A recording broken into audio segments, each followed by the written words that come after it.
Hello everyone, कैसे हैं आप लोग। तो फाइनली आज बिहार बोर्ड का जो ऑफिशियल वेबसाइट है उस वेबसाइट पे हर साल ये लोग मॉडल पेपर जो है उसको डालते हैं और कहते हैं कि आप इसको सॉल्व कीजिए। लगभग जो क्वेश्चन है इसी से आते हैं, ठीक है। तो टोटल आपका बायोलॉजी का अगर देखें तो 5 मॉडल सेट या मॉडल पेपर उन्होंने डाला है और एक सेट में ऑब्जेक्टिव क्वेश्चन 70 है। टोटल 5 की अगर बात करें तो 350 मॉडल पेपर क्वेश्चन है, ठीक है। तो बहुत दिन से सोच रहे थे इसको डिस्कस करें और आज हम लोग डिस्कस करने जा रहे हैं। प्लीज़ सबको देखिए, टिक लगाने से आप सब कुछ भूल जाएंगे, आपको पता भी नहीं रहेगा एग्ज़ाम में क्या टिक लगा के आए थे और सब कुछ भूल गए। तो आंसर तो दिया हुआ है, लेकिन जब आप इसको अगर सॉल्व करके जब अगर इसको हम जब डाल देते हैं, डालने के बाद जब आप इसको देख लेते हो बढ़िया से, तो बात ये है, इससे फ़ायदा क्या है आपको कि याद रह जाएगा। एक्सप्लेनेशन ज़रूरी होता है हर चीज़ का, ठीक है बाबू। एक्सप्लेनेशन हर चीज़ का ज़रूरी होता है। तो आइए स्टार्ट करते हैं। सबको भेज दीजिए प्लीज़, ध्यान से देखिए। सबसे पहला जो आपका सवाल है बाबू, पहला ही सवाल आपका जेनेटिक्स का डाल दिया है और ये टॉपिक है आपका पेडिग्री एनालिसिस से, ठीक है। पेडिग्री एनालिसिस से देखिए आपको क्या सवाल दिया उन्होंने, विच of the following is the symbol for mating. तो याद कीजिए मेटिंग का सिंबल क्या था। तो ऑप्शन ऑप्शन ए जो है, आप देखिए ऑप्शन ए क्यों बोल रहे हैं, ऑप्शन ए तो है आंसर है नहीं, पर ऑप्शन ए किसको रिप्रेजेंट करता है बाबू, है कि नहीं है, जेंडर को, मेल के फीमेल, फीमेल को। और ऑप्शन बी मेल को। ऑप्शन सी क्या है, सेक्स नॉट स्पेसिफाइड, या फिर इसके बारे में लिखते हैं हम लोग unaffected child. Please pedigree analysis का सिंबल को देख लीजिए, अगर दिया है तो शायद कि सवाल भी आ जाए। अब ऑप्शन डी जो है आपका करेक्ट ऑप्शन है। तो आप सुनिए, सिर्फ मेटिंग पूछा है, अगर क्लोज मेटिंग पूछता तो देखो ऐसे डंडा देता, एक ऐसे करके 2 डंडा देगा तो मेटिंग बिटवीन रिलेटिव्स, याद है कि नहीं है, कराए थे ना हम लोग बढ़िया से इसको, इस चीज़ को बढ़िया से कराए थे बाबू, ठीक है। आइए तो क्वेश्चन नंबर 2 देखते हैं। विच of the following is not a chromosomal disorder, इसमें से क्रोमोजोमल डिसऑर्डर नहीं है। तो पहले हमको पता करना है कि क्रोमोजोमल डिसऑर्डर कौन है। तो 3 पढ़ाए थे आप लोग को, डाउन्स, क्लिनफिल्टर्स और टर्नर्स। 3 तो मिल गया, लेकिन नहीं पूछ रहा है। देखिए तो यहाँ पे आपका नहीं पूछा है, नॉट पूछा है, ठीक है। तो नहीं कौन है बाबू आपका, नहीं है आपका कौन बाबू, नॉट ए, तो कौन है, फिनाइल कीटोन यूरिया आपका क्रोमोजोमल डिसऑर्डर नहीं है। अच्छा, डाउन सिंड्रोम में आपका एक सवाल आता है हमेशा, टोटल नंबर ऑफ क्रोमोसोम कितना होता है, 47। क्यों, क्योंकि यहाँ पर ट्राइजोमी होता है, ट्राइजोमी बराबर क्या है बच्चा सब, 2n+1। तो एक क्रोमोसोम की संख्या क्या हो जाएगा इसमें बच्चे बाबू, बढ़ जाएगा, ठीक है, ठीक है। अगर हम क्लीन फिल्टर्स की बात करें, क्लीन फिल्टर्स की अगर हम बात करें, तो क्लीन फिल्टर्स में टोटल क्रोमोसोम कितना होगा बाबू, इसमें भी आपका होता है ट्राइजोमी। तो ट्राइजोमी का फॉर्मूला क्या है, 2n+1। 2n+1 बराबर क्या हो जाएगा बच्चा सब, टोटल एक क्रोमोसोम आपका बढ़ जाएगा, तो टोटल क्रोमोसोम संख्या कितना हो जाएगा, 47 एक्स क्रोमोसोम। जबकि हम लोग टर्नर्स की बात करें, टर्नर्स में एक क्रोमोसोम आपका क्या होता है बच्चे, घट जाता है, जिसको हम लोग क्या बोलते हैं, मोनोजोमी। तो मोनोजोमी का फॉर्मूला जो है 2n-1। तो एक्स क्रोमोसोम, टोटल क्रोमोसोम कितना हो जाएगा, 45, ठीक है। चलिए वेरी गुड। देखिए आंसर टिक लगाने से नहीं, हम डिस्कस करने का मतलब है कि आपको पूरा चैप्टर रिवाइज हो रहा है। क्वेश्चन नंबर 3 की बात करें तो which of the following female heterogamete is found. तो फीमेल हेट्रोगेमी आपको सबको पता है किसके अंदर पाया जाता है बाबू, बीबी, याद करो, बर्ड्स और बटरफ्लाई। और इसकी कौन सा टाइप था, ZW और ZZ वाला था, याद आ रहा है, ZW और ZZ वाला टाइप है, वो आपका फीमेल हेट्रोगेमी पाया जाता है, ठीक है, याद आ रहा है कि नहीं आ रहा है। अच्छा, मेल हेट्रोगेमी किसके अंदर पाया जाता है बाबू, हमको बताओ तो। मेल हेट्रोगेमी किसके अंदर पाया जाता है, H, D और G के अंदर, याद आ रहा है, H for human, D for Drosophila और G फॉर ग्रासोफर। कौन सा टाइप बोला था इसमें, याद आ रहा हो, याद आ रहा है बाबू, एक्स एक्स एक्स एक्स और XY टाइप बोला था, याद आ रहा है, 3 एग्जाम्पल बताए थे आपको।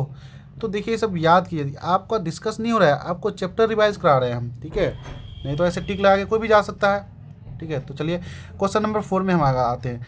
द ट्रेड पूछ रहा है, the trade which is expressed in heterozygous plant.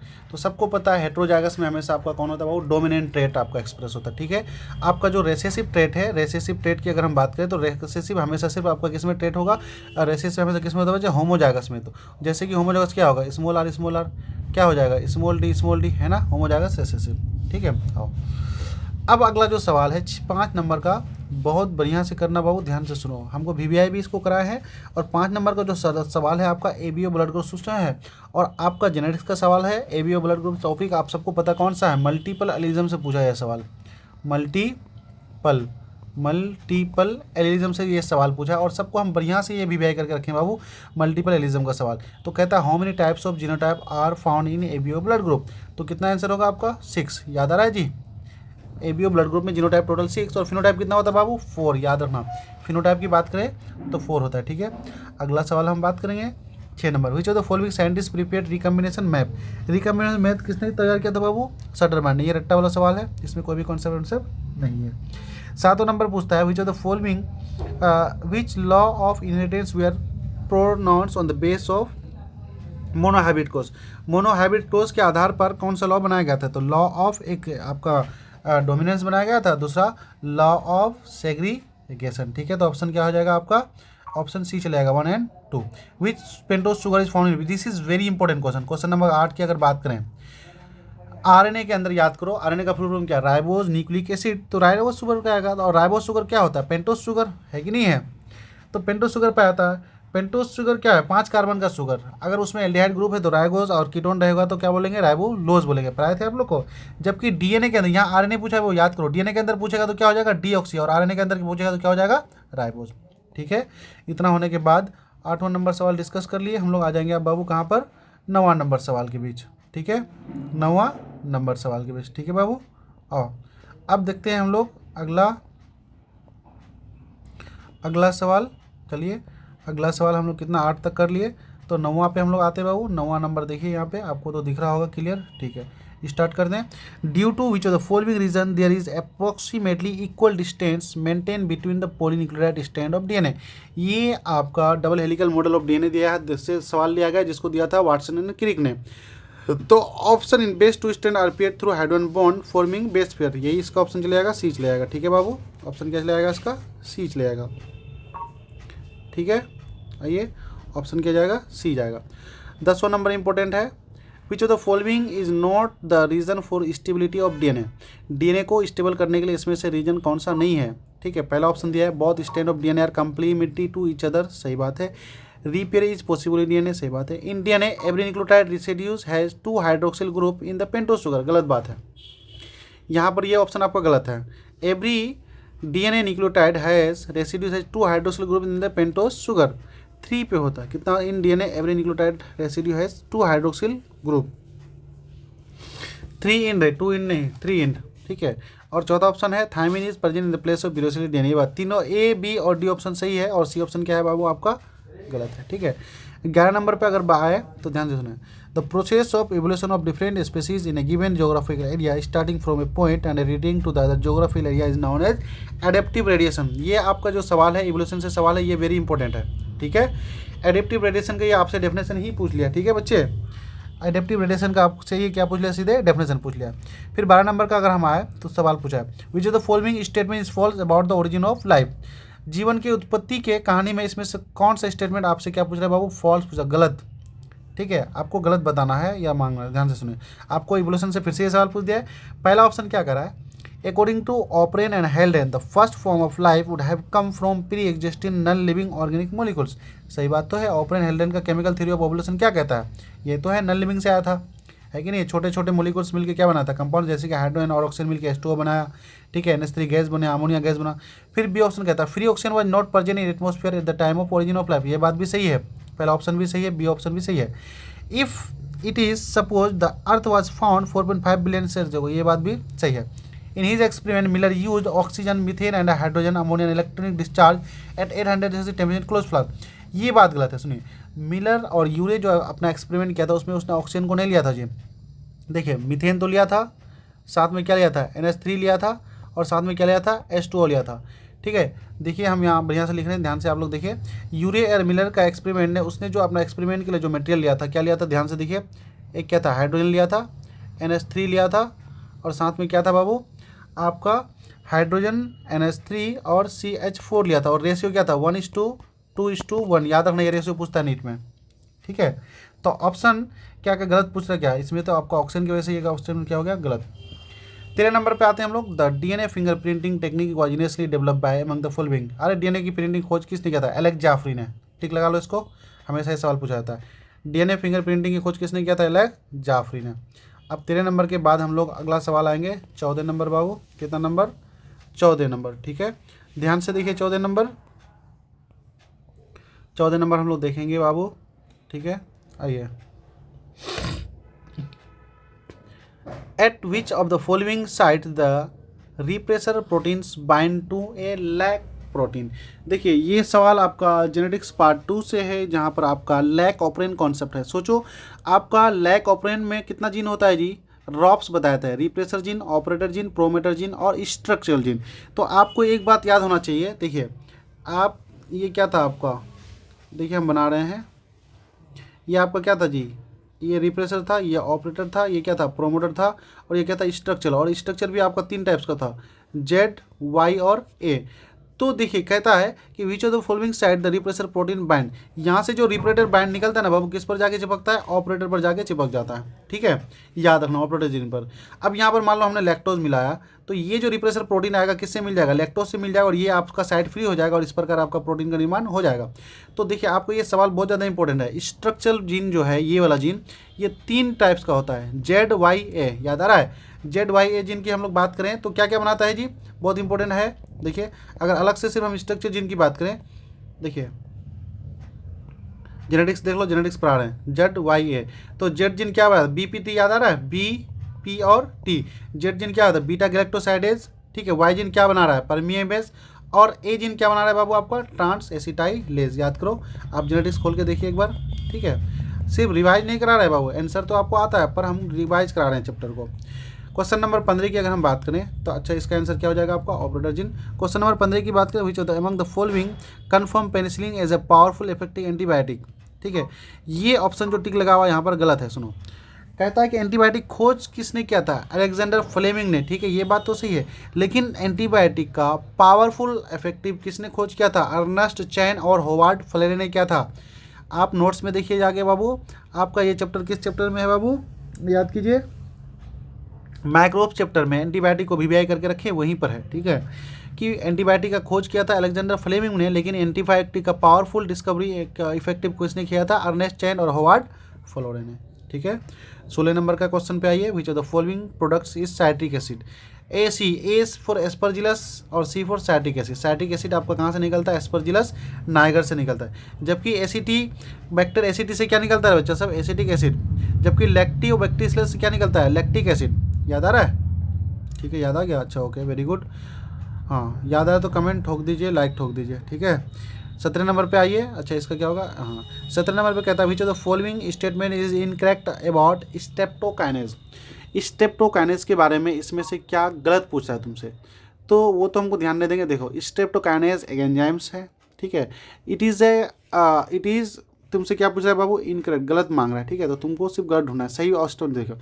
Streptokinase it is use A clot buster, सही बात है। किसी को हार्ट अटैक आता है, उसका अगर ब्लड जम जाता है तो हम लोग स्टेप्टोकाइनेज का डोज देते हैं, तो खून को क्या करता है, तो थक्का होने के बाद तोड़ने के लिए काम होता है, सही बात है। It function as a immunosuppressive agent, ये बात भी सही है, ठीक है। It is produce by streptococcus bacteria, ये बात भी सही है। इट इज़ एन एंजाइम, ये बात भी सही है, ठीक है। अच्छा ये हार्मोन है, सॉरी क्या है, ये हार्मोन है, तो ये स्टेटमेंट आपका सही नहीं है। आइए 18 नंबर पे देखिए, विच of the following statement is incorrect about trichoderma. तो पहले तो आपको पता होना चाहिए कि ट्राइकोडर्मा है क्या, इनकरेक्ट मांग रहा है। ट्राइकोडर्मा एक फंगाई का नाम है, ठीक है। It is free living fungi, सही बात है। It is free living bacteria, गलत बात है, ठीक है, बैक्टीरिया तो है नहीं, है फंगाई है।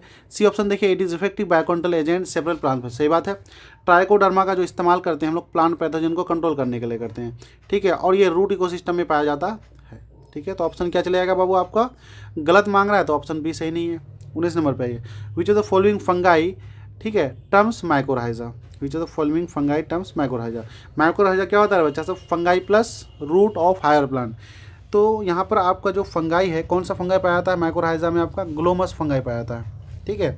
ये आपका पूछा हुआ सवाल है बाबू, ध्यान देना। हु डिस्कवर्ड ब्लड सर्कुलेशन, ये 11th का सवाल है, विलियम हार्वेरी किया था, इतना सीरियस होने की जरूरत नहीं है इसमें। 21 नंबर पे आइए, which of the following statement is false about heroine.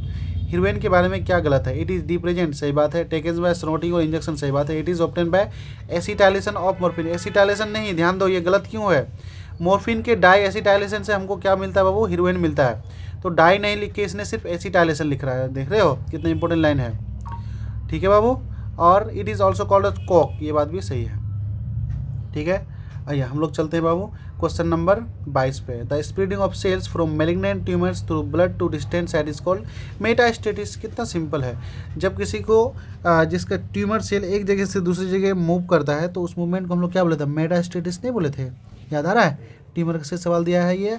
अगला सवाल हम लोग देखेंगे बाबू, आपका जो है 23 नंबर देखिए, 23 नंबर का सवाल देखिए बाबू। 23 नंबर में क्या 23 नंबर में जो आपका पूछा गया है सवाल है, ध्यान से देखिए, in which of the following organ lymphocyte interact with antigen. मतलब जो लिम्फोसाइट होता है, WBC होता है, किसी एंटीजन के साथ मार काट कहाँ पर करता है, याद आ रहा है। तो आपका सेकेंडरी लिम्फोइड्स ऑर्गन में एक ध्यान देना बाबू, आपका लिम्फोइड्स ऑर्गन, प्राइमरी लिम्फोइड ऑर्गन और सेकेंडरी लिम्फोइड्स ऑर्गन को BBI करके रखें। और ये आपका टॉपिक जो आपको मिलेगा बाबू ह्यूमन हेल्थ एंड डिजीज के सबसे लास्ट में जाके, तो एक बार जाके रिवाइज लिखते हैं। प्राइमरी लिम्फ ऑर्गन आपको पता है बोन मेरो और थाइमस ग्लैंड होता है, और सेकेंडरी लिम्फोइड कौन होता है बच्चे, याद आ रहा है, टॉन्सिल, उसके बाद क्या था, pairs patches, appendix, small intestine. जो आपका WBC किसी बैक्टीरिया के साथ जो मारकाट करता है वो करता है आपका सेकेंडरी लिम्फोइड ऑर्गन में, ठीक है, ये बात याद रखना है आपको। 25 नंबर में पूछा गया सवाल है, which of the following is an auto immune disease. तो एड्स तो है नहीं, ऑटो इम्यून मतलब क्या, जो अपना इम्यून सिस्टम को अपने आप मारने लग जाए, मतलब पागल हो जाता है खुद का सेल। टाइफाइड तो है नहीं, कैंसर भी नहीं है, तो कौन होता है, रिमेटॉइड आर्थराइटिस, ये भी याद रख लेना। 26 नंबर में बहुत इंपॉर्टेंट सवाल है, आपको पढ़ा के हम थक चुके हैं, ठीक है। Which of the following antibody, which type of antibody are abundant in the colostrum secreted by the mother during the early days of lactation. सबको पता है, माँ के गाढ़ा पूरा दूध में जब बच्चा को जन्म देती है और दूध पिलाती है तो उसके दूध में कौन सा एंटीबॉडी पाया हुआ है, तो वो एंटीबॉडी ए। ये इंपॉर्टेंट सवाल है, हर साल पूछता है, ठीक है। Which of the following pair is incorrect, गलत मांग रहा है आपसे, इसमें से गलत कौन है। तो अमीबिक डिसेंट्री कौन काउज कराता है, एंटामीबिया हिस्टोलाइटिका, ये बात सही है। एस्केरिस क्या कराता है, एस्केरिस कराता है। फलेरिया किससे होता है, वाउचुरिया बैमक्रॉप्टी। और निमोनिया किससे होता है जी, स्ट्रेप्टोकोकस निमोनिया बैक्टीरिया से, लेकिन यहाँ पर क्या दिया हुआ है, राइनो वायरस। तो ये बात आपका क्या है बच्चे, गलत है, ठीक है। अब हम लोग आ जाएंगे बाबू 27 नंबर डिस्कस होने के बाद आ जाएंगे 28 नंबर का सवाल पे। 28 नंबर कहाँ है जी, 27 के बाद 28, हाँ यहाँ पर है, देखिए 27 के बाद 28 हम लोग देखेंगे बाबू, ध्यान से देखिए। 27 के बाद अगला सवाल हम लोग का क्या है बाबू, 28 पढ़िए। हाँ, दिया है which of the following statement is incorrect, ठीक है, अबाउट टाइफाइड। टाइफाइड के बारे में आपसे गलत मांग रहा है। तो it is caused by virus, typhoid bacteria है कि वायरस है जी, तो इसने लिखा है वायरस, तो गलत बात है ये, ठीक है। बाकी सब अगर वो गलत हो गया तो ये सब लाइन सही होगा। ऑप्शन बी देख लो, the typhoid fever is confirm by Widal test, ये बात भी सही है, ठीक है। The name of Mary Mallon is associated with typhoid, सही बात है, मैरी मिलन का ही नाम जुड़ा हुआ है टाइफाइड से। और डी नंबर थी, it infection start in the small intestine, ये बात भी सही है। पर टाइफाइड कोई वायरस नहीं है, ये बैक्टीरिया का नाम है, तो इसलिए स्टेटमेंट क्या हो जाएगा आपका, गलत हो जाएगा, ठीक है बाबू। आइए क्वेश्चन नंबर 29 देखते हैं। The proteins that cotton bollworms are encoded by the gene, सही बात। कॉटन बॉलवर्म्स कौन सा, जो कॉटन बॉलवर्म्स जो आपको अफेक्ट करता है कि उसको कौन सा प्रोटीन वाला जीन पाया था उसमें, क्राई फर्स्ट AC और क्राई 2AB, ये वाला जीन को देख के जाना जी, बच्चा बहुत कंफ्यूज हो जाता है एग्जाम में जाके, ठीक है। क्राई फर्स्ट AC और क्राई 2AB कौन करता है इसके लिए, कॉटन बॉलवर्म। जबकि आपका कॉर्नोबोरर के लिए क्या था, क्राई 2AC था, याद आ रहा है, क्राई 2AC होगा, देख लेते हैं, कंफ्यूज नहीं होना है बाबू, ठीक है, कंफ्यूज